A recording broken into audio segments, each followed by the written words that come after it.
Welcome back to the Sean Trey Show. And I have a very interesting guest with me today. Now, can you introduce yourself and tell everyone who you are and what you do? Yeah, sure. Thanks for having me. I'm camera girl Helena. Yeah. This is my nickname in Instagram. Yeah. I'm independent filmmaker and blogger.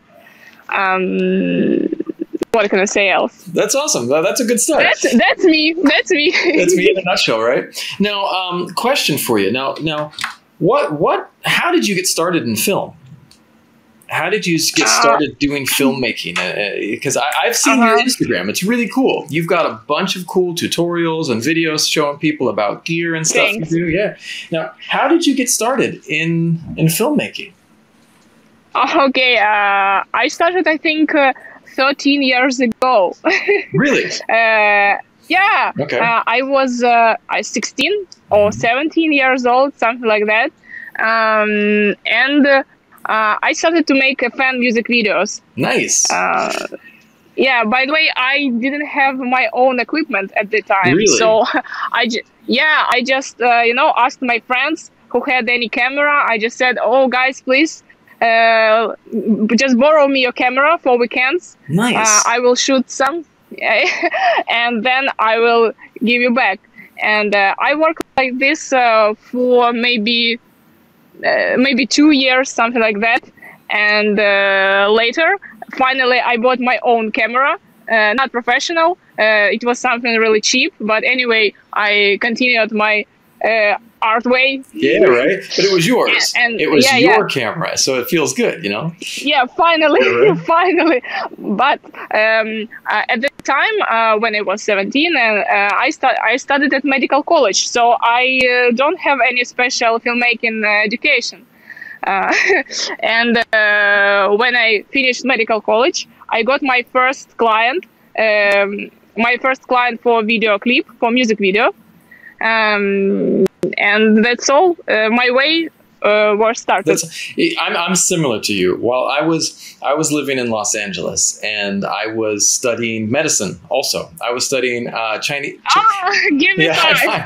I was doing acupuncture and Chinese medicine, and it was pretty cool. Right, wow. It was fun. But all my friends were graduating, and and I was watching what they were doing for work, and some of them were not having as easy a time. And so while I was in school, I started making videos, and then I got better at it. And then suddenly I was like, hey, I'm going to quit school and make videos. And my mom's like, why? You're almost a doctor. I was like, but I love making videos, you know? So it's interesting that you had a similar journey. Now, what was it that really made you like and enjoy filmmaking? What about filmmaking was so interesting to you? I just think I knew that I will be a filmmaker since I was a child. I don't know how to explain. Nice. I was so into Disney cartoons and a lot of cool videos. So I'm a child of 90s. Yeah.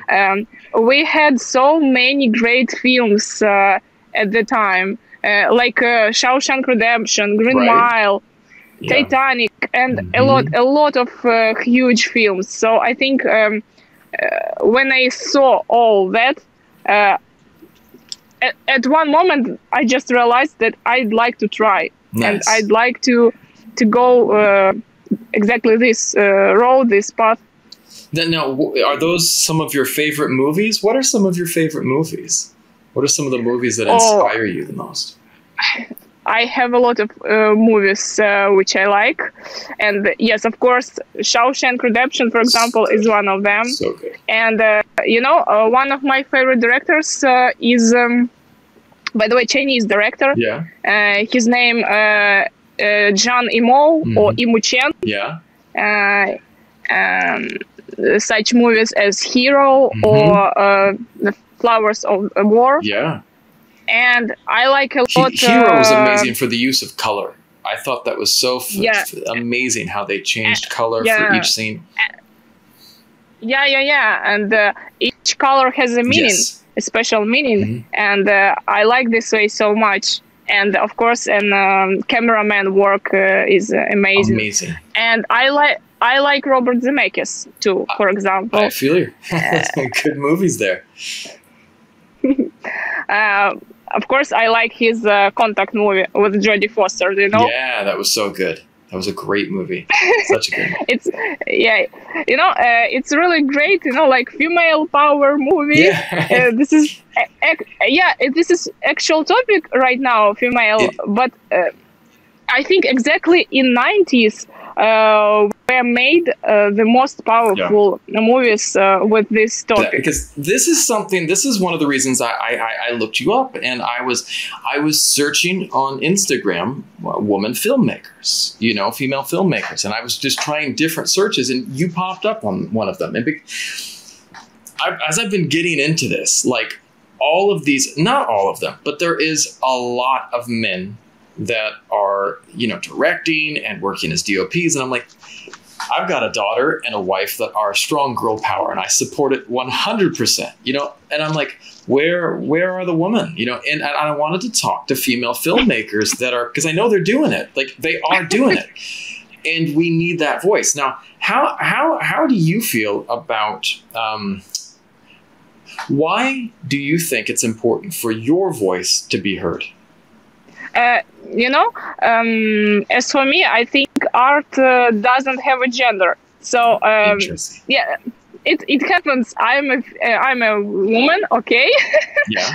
but I'd like the world could hear my voice, not because I'm only female, but only because I'm a person who, I hope so, has to say something important, just like this. I love that. I love that. It's about the voices. It's about the voices that need to be heard. Now, what type of stories do you want to tell?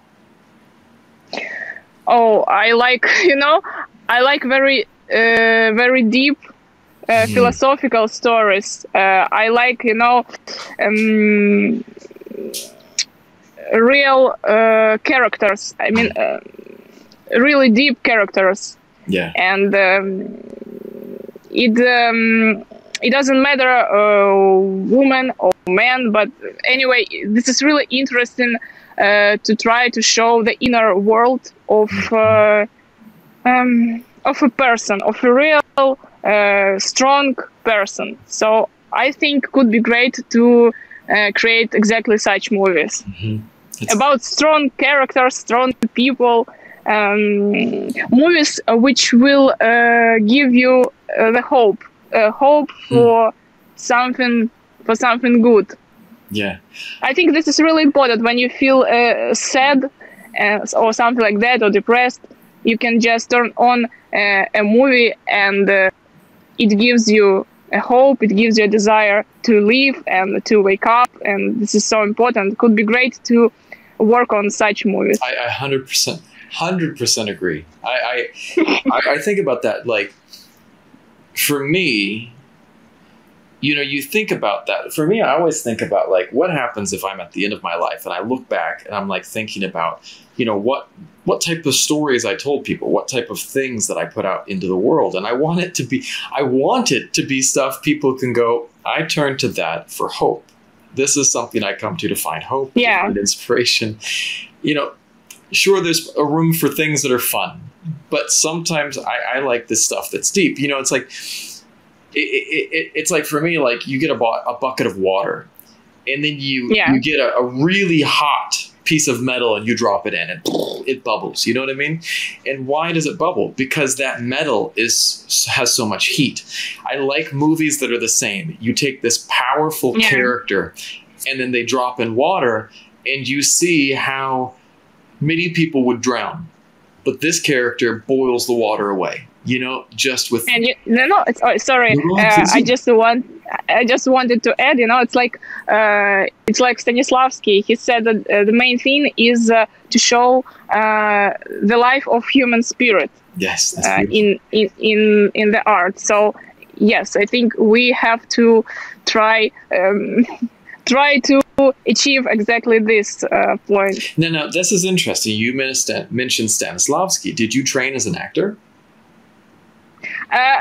You know, I read a lot of his books, and I'm so inspired now by him and his work. And I'm trying just a little bit, you know. I think every director should understand how actors should work, and to help him or she. This is really necessary. And for me, it's just like for fun to try to act just the small pieces. This is really interesting, but it's just for help in future my actors. Yeah. Well, this is one of the things that I'm studying right now.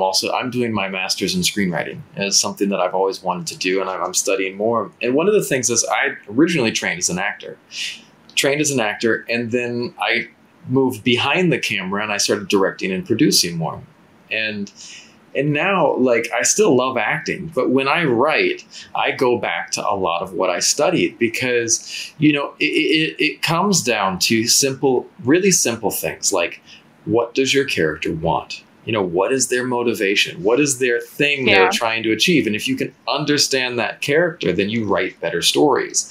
And an actor who doesn't understand what their character wants and what's stopping them from getting it is not going to show a deep performance. And so I think that that's so powerful for a director to know. So But this is so difficult profession. It's really difficult. There's layers and layers. Yeah, you just look at the actor and think, oh, I can do like that. But then you try, and then you watch you watch at your shots, and you think, oh my God, no, no, yeah. And you start to realize this is really difficult. Right? Yeah. Being normal in an abnormal situation is really hard. You know what I mean? You know, like eating a sandwich. You think it would be easy, and you pick up a sandwich and you eat it. But then when there's cameras on you and a crew and someone holding a boom mic and and then hair and makeup coming and dabbing you every couple seconds, and you're picking up the hamburger, hey, and like in your head, like as an actor, you're gonna like, do I use two hands or one? And it's like these. And then a lot of thoughts. It's so many thoughts. It's not easy, and I think, but the director and understanding that position is really interesting. So that's really, I respect that. Now, thank you. You do a lot of videos looking at camera techniques and like reviewing, just looking at new cameras and stuff. How did you get into that? Because it's really, really interesting. I know I live in Vietnam, and a lot of the young filmmakers I know totally watch your channel. And they're always sharing your videos because they're really inspired by the camera stuff. And that was one of the reasons I was like, that's awesome. I'm really happy to hear that. Yeah, even in Asia, you got followers, so it's awesome. Yeah, I'm really happy for each person who is interested in.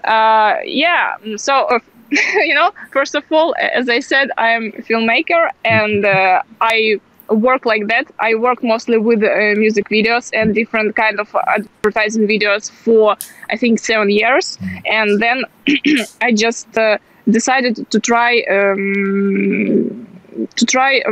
myself as a blogger in Instagram. And I just made one post with my photo with the camera.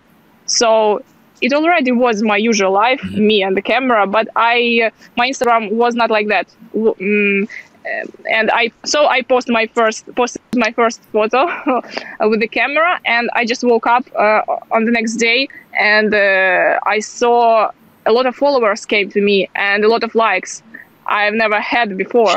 And I was like, oh my God, this is really great. So people are interested in.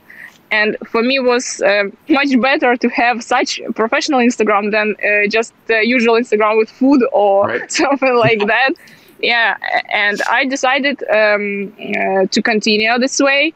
So I made a lot of BTS photos. I asked my friends or people, please make some photos with me for Instagram, and it worked. But a little later, I realized that photos it's okay, but I'd like to try to help aspiring filmmakers, because I was aspiring filmmaker and I had a lot of questions about filmmaking, and as I said, I didn't have any special education, so I didn't know where should I ask this or that question. Yeah, and now then I realized that okay, I'd like to make a really useful content for people who are interested in, who just started their way of filmmaking, and I just created a lot of tutorials or videos with the BTS and results, and I hope it is useful indeed.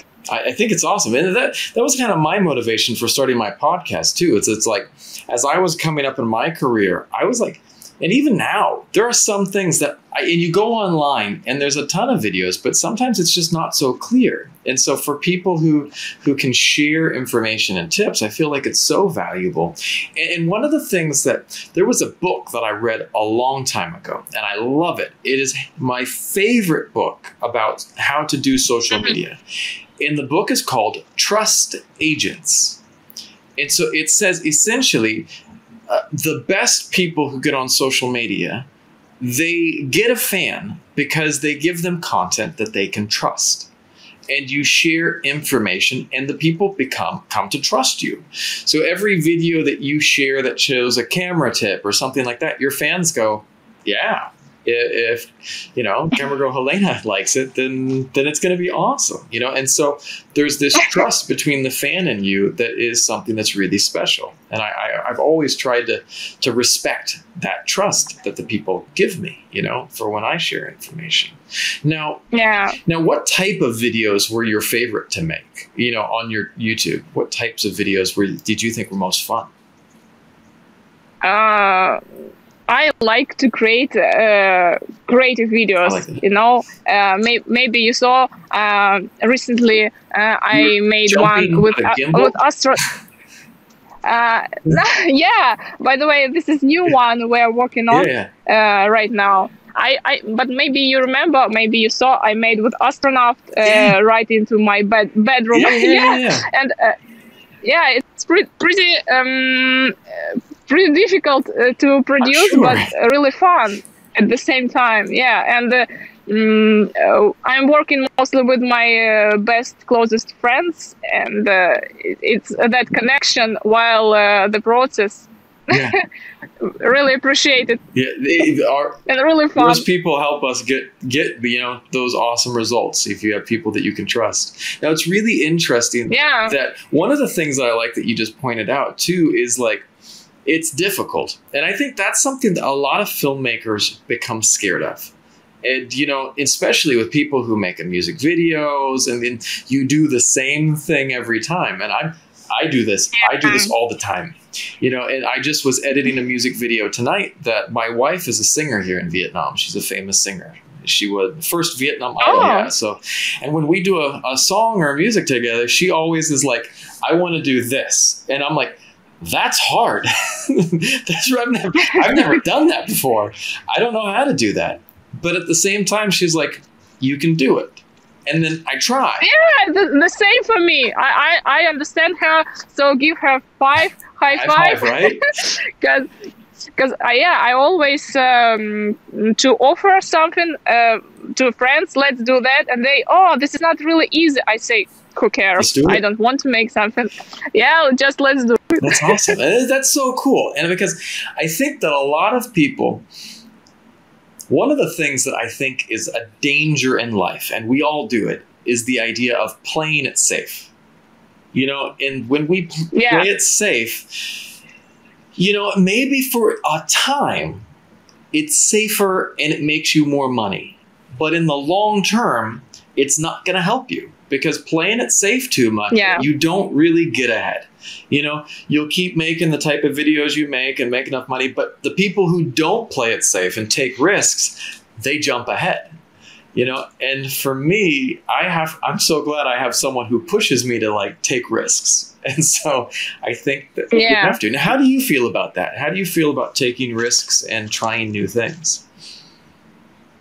This is, this is my normal condition for every day. No, really, awesome. I worked, as I said, I worked with music videos for 7 years, and now if someone asks me to shoot a music video, for me it's much harder than take a risk, because I can't do the same thing for so long time. For me, it's better to try every new way. So for me, it's just my way of living. I like that. And I think that it's important to try, because I think that just people, especially with social media, people want to see something new. They want to see something that they haven't seen before and something that's unique. I hope so. I hope so. Because, for example, now we can see a lot of a lot of Disney movies, you know, with all the stories. It's like, I mean, Beauty and the Beast and a Little Mermaid and a lot of new, but the stories are old. Yeah. So I'd like to believe that people want something new. I hope so. But I know. I hope so. Yeah, that's, this is one of the tricky things with the internet, though, because like YouTube and these websites, they, especially for music, they reward people for doing like covers, for doing old music, because people, the fans will know it and the algorithm finds it. And it gets harder to do new music. And then movies are the same. Yeah. But I think that if we can be brave and then we try new things, then, we can win. Now, what are some of the projects that you're working on right now? Okay, so if we're talking about Instagram, let's break it in two sides. Go Instagram, and then I want to hear about some of your movies. So Instagram first. Okay, Instagram. So for Instagram, I'm working on my new creative video. Nice. It's a cosplay. It's a cover of Thelma and Louisa. Nice. That's awesome. It's a great movie. By the way, I watched this movie recently, not long time ago. First time.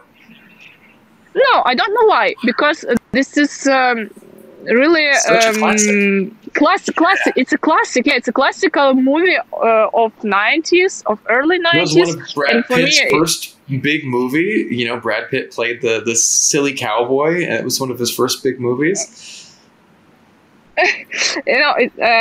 Sorry? It was one of Brad Pitt's first movies. That was one of Brad Pitt's first big movies. Yeah. You see, I'm even in the same I love it. That was awesome, yeah. To say, this is the first interview I've done with someone who's outside, so I think it's awesome. Thank you. It's like, as I said, I'm working by... I'm working as Stanislavski. You see, I'm in as a character. That's right. Yeah. In your character, you gotta have that method acting. All right, that's awesome. I'm totally into this movie right now. That's really awesome. Well, okay, so you're working on Thelma and Louise for your Instagram. Yeah, this is for Instagram. And for me as an independent filmmaker, I'm working on my series. Nice. It's a short movie. Okay. It has 5 series. It calls Game of Shame. I had the first episode on my IGTV. And just a short story. I made this first episode. I made it just like one short film, and I took part in a few film festivals, and I even had a best short film in Buenos Aires. Nice. And I thought, okay, so if people interested in, I should try to turn this short episode in a, in a movie, in a few series. So now I'm working on. It's a series about relationships between people, between man and woman, and it is made in experimental style, something like that. Oh, light! There's a light. Yeah, it's a god. Yeah, I'm glad that you showed up. angels came to me. Okay, so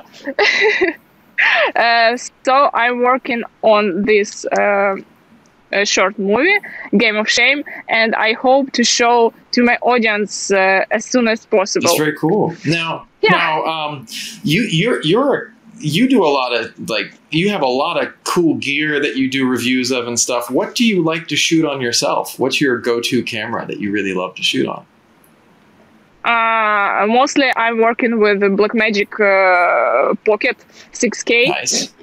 By Blackmagic. I like this camera so much because I have the 4K. I want to get the 6K. I love it. Yeah, it's a really nice camera. I mean, the price and the quality, just really great. A really cinematic camera. And the fact that it takes EF lenses is so nice because it's easy to get EF lenses. One of the things that I have I started on Panasonic, and so I had so for me I had a bunch of Olympus and Panasonic glass, and so then it was really easy for me to buy the 4K because I could use all my lenses. But if I wanted to go somewhere and rent something, it's not easy to rent lenses for the 4K that are native. You can get an adapter and then you can rent cinema lenses. But I mean, for the 6K, having that EF, you can get EF lenses everywhere. Every country you can rent EF. It's like they're so available now. I think. By the way, I think equipment is not on the first place. You just you can create amazing results with any equipment. I agree. The main thing is the story, is the script, is good acting, directing. No, I'm just so curious. I'm so curious. Do you like to write your own stories, or do you, work with other writers? A lot. Yeah. Yeah, sure. All my works, I write. All my works were written by myself, Very right? Cool. Yeah. So, I'm trying. Now I'm learning how to write my first script. Nice. For a feature film, and it's just longer. I hope this will happen. It's just longer. Now, when you start writing and start creating your stories, how do you go about? What's your creative process? What's your process that you go to find ideas? Oh, I'm just walking at the street, and the idea just pops into my head, and I'm like, oh. Okay, I have to think about this more deeper, and something like that. I can find some inspiration everywhere, and in good movies too, and in everywhere, just everywhere. Now, what type of topics do you like to write about? What type of topics are interesting to you?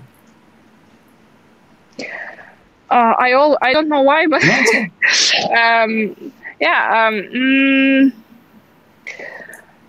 right now I'm working on such, as I said, it's a Game of Shame, for example.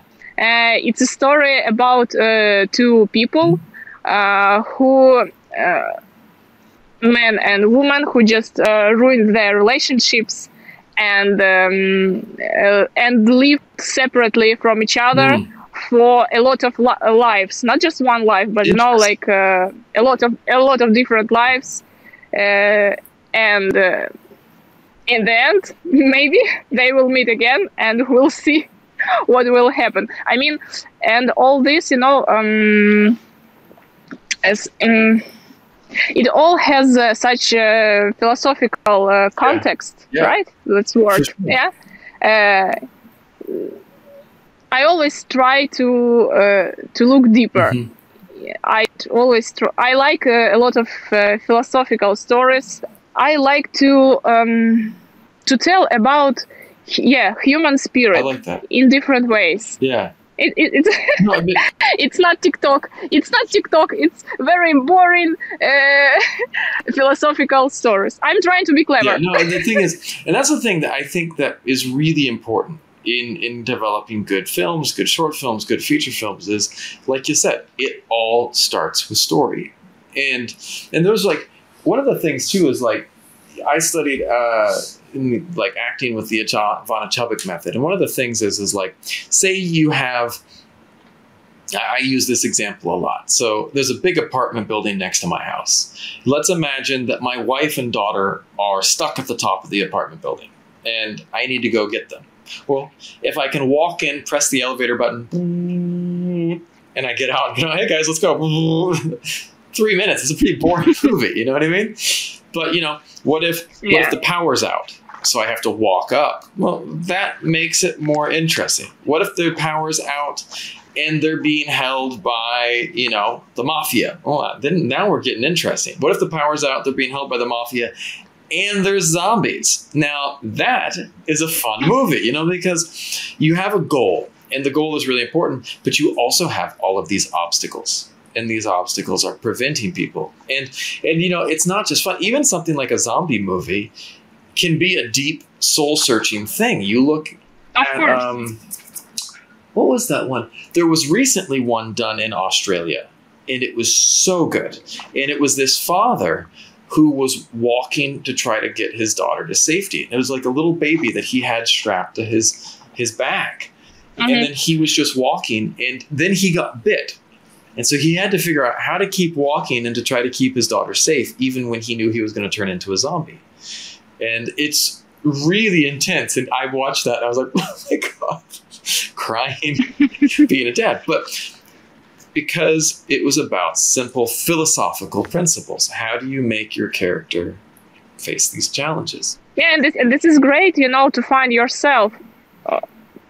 Wait, okay. It's great to find yourself. Yeah, it's just, sorry, it's a battery. I said that this is great to find yourself in the character. And that's why we love movies, because we can find yourself, our thoughts, and I think this is important to put something clever in our stories. Now, for you, where can I ask about what type of films did you watch when you were a kid? Yeah, sure. First of all, Disney cartoons had a huge impact on me. That's great. I'm a girl, you know. It's like Disney princess is always strong girl who doesn't follow all the rules, and just follow her own way. And something like that. Yes, of course. For me, which princess? If you were a princess, which one would you be? When I was a kid, I wanted to be a Belle from Beauty and the Beast. But now? But now I think now of course it's Moana. Moana, I love Moana. Moana, you know, from the movie Moana. Yeah. Trust me, I have a 5-year-old daughter. I have watched every single Disney princess movie about 1 million times, so I know every song in Moana. So sometimes I think I'm still 5 years old, okay. Someone's daughter. It's all okay. No, by the way, I think Moana is the best cartoon of Disney right now because it's so deep. It goes to I think other higher level. Well, because of totally. And one of the things I love about Moana, and I love my daughter watching Moana, is because the boy's not rescuing the princess. And I love Moana. Moana rescues Maui. You know, she's the one who digs deep and she figures it out. And it also, one of the things I like with the new Disney movies is there's no bad guy. Like, you know, and I really love that about most of the new Disney. Yeah, it's like bad guy. You can be a bad guy at the same time. It's very deep thought. Yeah. Exactly. It's about they're pushing the movie more toward it's about the choices the character makes, and so that's really interesting. Now, when you were Oh, Go sorry, ahead, go ahead. sorry. I said only. Yeah, I No, just I'll stop. because I just stopped at the Disney cartoons. You know, It's like okay. I haven't watched anything else. No, I remember when I was 8 years Mhm. old, I had just a really huge impact. I mean, not me. Titanic movie had a really huge impact on me when I was just when I met a cinema just the first Yep. time for this movie. When I went out of the cinema, I was like, "Oh my god!" I think, and I remember it was the first movie in my life which was 3 hours. Yeah, right. I think before Titanic, the classical time of a movie was one and a half to or something like maximum that. two. Yeah. Yeah, I always thought, oh my god, I want to stay in a movie for more, not only one and a half.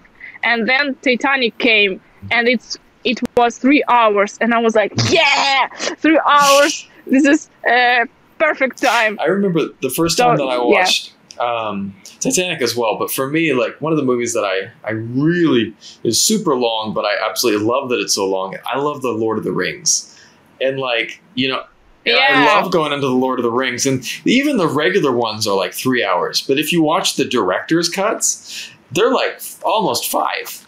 It's just like such a great movie experience. But it's one of my favorite movies too. But this is not a movie of my childhood. No, it's I newer. saw it, but I understood it later. And now I'm a huge fan.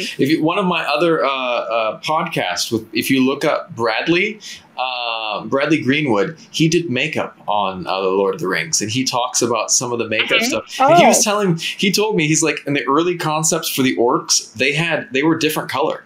They were like green with like blue with like pink eyes. And he says the early like orcs were completely, and I was like, that's so amazing. Yeah, I heard a lot of stories about the creation of Lord of the Rings, and Peter Jackson is just respect to him and his wife. This is so, it's like almost independent filmmaking, I mean, for this movie. It's just incredible. How did they work? How did they work on this movie? They had so many troubles, so many problems, tiny budget. I mean, as for such a huge movie, it was really tiny budget. Tiny world. They were building this huge world, and 3 movies being shot simultaneously. It's like 3 of the biggest movies, and like movie number 2, The Battle at Helm's Deep, was such a ridiculous scene. Like, I mean, oh my gosh, it's like such an epic thing. And I think it will still be hard for people to ever reproduce that in scale. It was just such an amazing thing. And I dream of working on like one of those huge sets. Like that's one of my dreams, is to get to be in something like that. So I agree. Now, what are some of your let's imagine that I have like Aladdin's lamp, since you love Disney, and the genie pops out, and you have 3 wishes. What would you wish for? 3. In regards to your career. Everyone's going to wish world peace and things like that, but for your career. Okay. If for my career, so I have absolutely the same 3 wishes. Same? Okay. They are 3 great movies for all times, which will inspire people. Only for the best, and will help them to dream, to live, to be inspired, and just that's like awesome. that. So you have 3 movies that inspire people. That's an awesome wish. No, would be great more, but if 3, okay, let it be 3. I think it's a lot. It's a lot. Now, if you could go back in time, what advice would you give yourself? A younger version of yourself. What type of advice would you give yourself? I always try to give an advice, trying to be more patient. because yeah, but everything happens in the right time, and if something happens too early, this is not really good. It's tricky. So. It's really tough. You're right. But yeah. Frankie, thank you for coming on the show tonight.